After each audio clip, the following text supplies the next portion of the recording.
Ya está con nosotros Vania, Enrique, que nos va a llevar a la Catedral Metropolitana. Muchas gracias. ¿Qué tal, oye? Oigan, pues les traigo acá un recorrido un poquito histórico de la construcción de la catedral.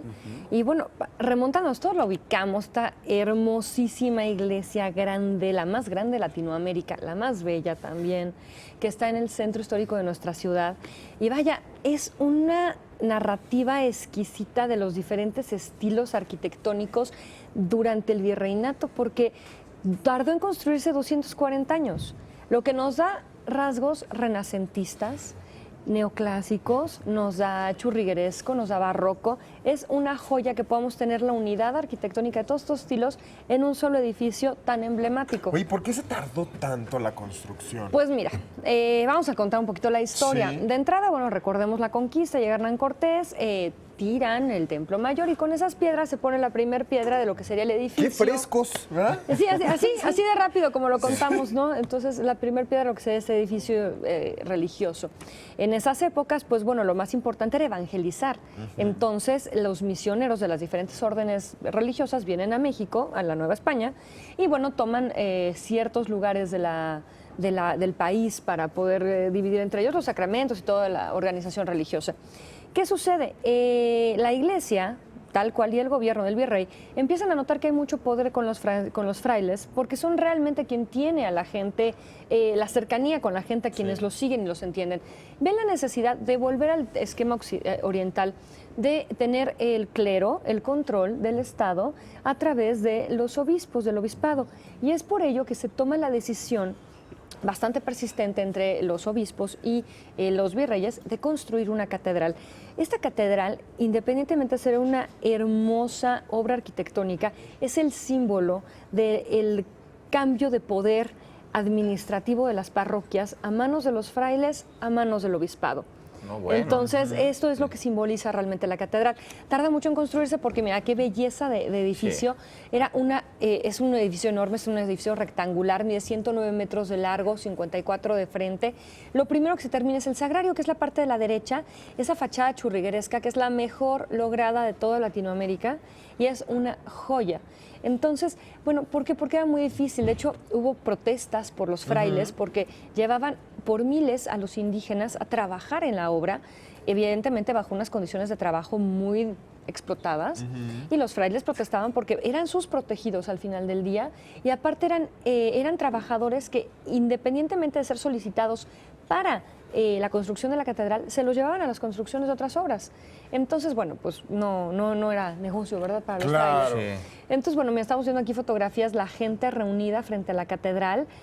Imagínense, esto era cuando el zócalo estaba arbolado, tenía los farolitos, estas épocas maravillosas.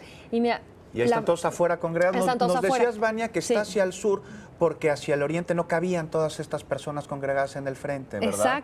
Exacto. Y mira, por ejemplo, en 1623 se toma la decisión de la primera piedra ya por el arzobispo Pedro Moya y por el virrey Martín Enríquez. Y ellos son los que realmente crean este nuevo concepto que hasta 1667, el 22 de diciembre, pueden inaugurar el interior. Sin embargo, la fachada de la catedral la termina Manuel Tolsa, el del caballito. ¿A poco? ¿Qué tal? O sea, era muy famoso en su época, era muy bueno. Mirando esa fotografía, cómo vamos cambiando de época a época. Iba Álvaro Obregón siendo presidente ahí caminando por las calles, ¿no? Y por la catedral. Sí. Entonces, bueno, Tolsa toma la decisión. A mí esto es una cosa que me encanta de la catedral. Las cúpulas, las torres, son de forma de campana. Y eso la hace única. Y eso fue decisión de Tolsa.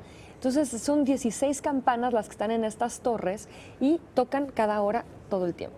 Oye, Vania, ¿y qué hay de los supuestos túneles que hay allá abajo? Mira, deben de existir, claro que sí. Lo que sí hay son criptas que están debajo del altar de los reyes, que es donde se están los restos de los arzobispos. Está ahí los restos de Fray Juan de Zumárraga, el primer arzobispo de México. Y mira, como dato muy curioso, de las 16 capillas que rodean la nave, digamos, el pasillo central de la catedral, que son 5 naves, lo que la conforman con un crucero, está la capilla de San Felipe, en donde descansan los restos de Iturbide y acompañados del corazón de Anastasio Bustamante. Recordemos a Anastasio Bustamante, este personaje que fue 3 veces presidente de México, amigo, admirador de Iturbide. Y él deja en su testamento escrito que a su momento de morir quiere que tomen el corazón de su cuerpo, lo depositan en una urna que va a estar en la catedral, en la capilla de San Felipe, con los restos de Iturbide. Wow, del primer emperador, eso es lealtad. Eso es lealtad, sí, esa es la amistad de la buena. Así es. Entonces, bueno, aquí podemos ver una avioneta sobrevolando durante las semanas aéreas en México, en la catedral, y vaya, pues invitar a la gente a un recorrido. Yo en especial recomiendo uno que se llama Voces de la Catedral, que es un recorrido caracterizado con unos vestuarios impresionantes de la época, donde podemos pasar por el altar de los reyes, el altar del perdón, por el coro. El coro es una obra magnífica, está compuesto por 2 órganos. Y esto, bueno, maravilloso es que todavía ofrecen conciertos de música sacra. ¿Podemos ir a escuchar estos órganos? Por supuesto. ¡Qué maravilla! Por supuesto. Entonces, invitar a la gente a visitar la catedral. Pues ahí está. Esta recomendación, esta invitación, la tenemos aquí en el Centro Histórico. Está para nosotros, no cuesta nada. Es entrada gratuita, ¿no? claro. ¿Qué más queremos? Pues de verdad, muchas gracias. Gracias a querida ustedes. Vania, Gracias, Enrique. por regalarnos Gracias, esta información. Juan.